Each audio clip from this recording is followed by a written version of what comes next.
واقعات پڑھیے اور عبرت لیجیے۔ سبق نمبر 110، رشتہ داری توڑنے کی سزا۔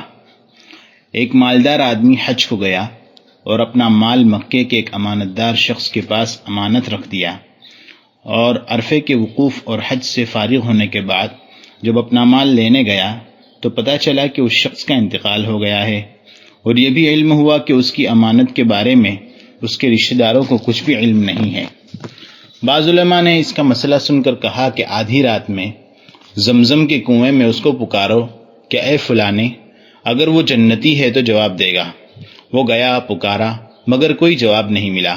علماء نے مشورہ دیا کہ بیر برہوت جو یمن کا ایک کنواں ہے اس میں اس کو پکارو، اگر وہ دوزخی ہے تو وہاں سے جواب دے گا۔ اس نے جا کر پکارا تو جواب ملا، اور اس کی امانت کے بارے میں اس نے بتا دیا کہ فلاں جگہ رکھی ہے۔ اس آدمی نے اس سے پوچھا کہ تم دوزخ میں کس طرح چلے گئے جبکہ ہم تمہارے بارے میں نیک گمان رکھتے تھے؟ اس نے جواب دیا کہ میری ایک بہن تھی جس سے میں نے قطع تعلق کر رکھا تھا، اس کی سزا میں مجھے یہاں دوزخ میں ڈالا گیا ہے۔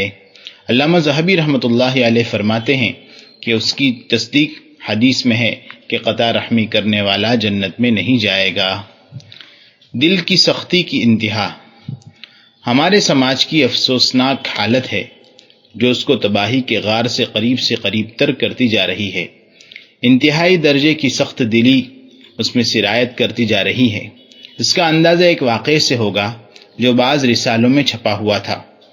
وہ یہ کہ ایک عورت مجبور اور بے کس سخت بیمار ہو گئی، اور اس کو فوری طور پر علاج کے لیے 300 روپے کی ضرورت تھی۔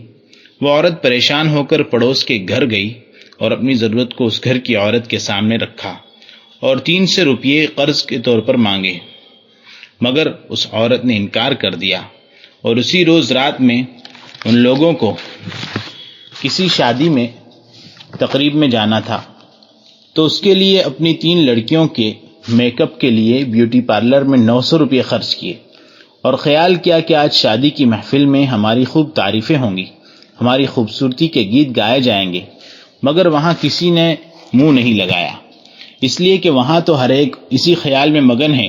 شادی سے واپس ہو کر رات سو گئے۔ صبح اٹھ کر اس بناوٹ اور خوبصورتی کو تو دھونا ہی تھا، ادھر اس کو دھویا اور 900 روپے پانی میں بہائے گئے۔ ادھر سے خبر آتی ہے کہ وہ بیمار عورت علاج کے لیے رقم نہ ہونے کی وجہ سے زندگی سے ہاتھ دھو بیٹھی، اور موت نے اس کو لقمہ بنا لیا۔ کیا پتھر دلی ہے، کیا سخت دلی ہے۔ یہ واقعہ کوئی انوکھا واقعہ نہیں۔ سماج میں اس طرح کے واقعات دن اور رات پیش آتے ہیں کہ اپنی فضولیات پر خرچ کرنے کو تیار، مگر کسی کی ضرورت اور حاجت میں کام آنے کو تیار نہیں۔ کتنے لوگ ایسے ہیں جو اپنی اور اپنے بچوں کی شادیوں میں صرف فضولیات پر ہزاروں نہیں لاکھوں خرچ کر دیتے ہیں، خود ان کے خونی رشتے میں ان کے بے شمار بھوکے، ننگے، بیوہ اور یتیم اور مسکین لوگ پریشانی اور مشکلی کی زندگی گزار رہے ہیں۔ یہ لوگ ان کی طرف کرم کی نظر بھی نہیں ڈالتے، اور اپنی شان جتانے کے لیے اللہ کا دیا ہوا مال فضول اور حرام چیزوں میں لگاتے ہیں۔ اس سے زیادہ پتھر دلی اور کیا ہو سکتی ہے۔ جانور پر بھی احسان و کرم کا حکم ہے۔ اسلام میں تو یہ تعلیم ہے کہ جانوروں پر بھی رحم اور احسان کا معاملہ کیا جائے۔ حدیث میں ہے کہ نبی کریم صلی اللہ علیہ وسلم نے فرمایا کہ ایک آدمی چلا جا رہا تھا کہ اس کو بڑے زور سے پیاس لگی۔ راستے میں کنواں تھا، وہ کنویں میں اترا اور پانی پی کر باہر آیا تو دیکھا کہ ایک کتا پیاس کی وجہ سے بے تاب ہو رہا ہے اور کیچڑ چاٹ کر پیاس بجھانے کی کوشش کر رہا ہے۔ اس آدمی کو خیال آیا کہ جیسے مجھے پیاس لگی تھی اور میں پریشان ہوا تھا، اسی طرح اس کتے کو بھی پیاس سے پریشانی ہوئی ہے۔ یہ سوچ کر کنویں میں اترا اور اپنے موزے میں پانی بھرا، اور موزے کو منہ میں پکڑ کر کنویں سے باہر نکل آیا اور کتے کو پانی پلایا۔ نبی کریم صلی اللہ علیہ وسلم نے فرمایا کہ اس آدمی پر اللہ نے رحمت کی اور اس کے عمل کی وجہ سے اس کو بخش دیا۔ صحابہ نے عرض کیا کہ کیا کتے پر رحم کرنے پر بھی ثواب ملتا ہے؟ فرمایا ہاں، ہر جانور پر احسان کرنے سے ثواب ملتا ہے۔ اس حدیث میں سبق دیا گیا ہے کہ جانوروں پر بھی رحم کرنا چاہیے۔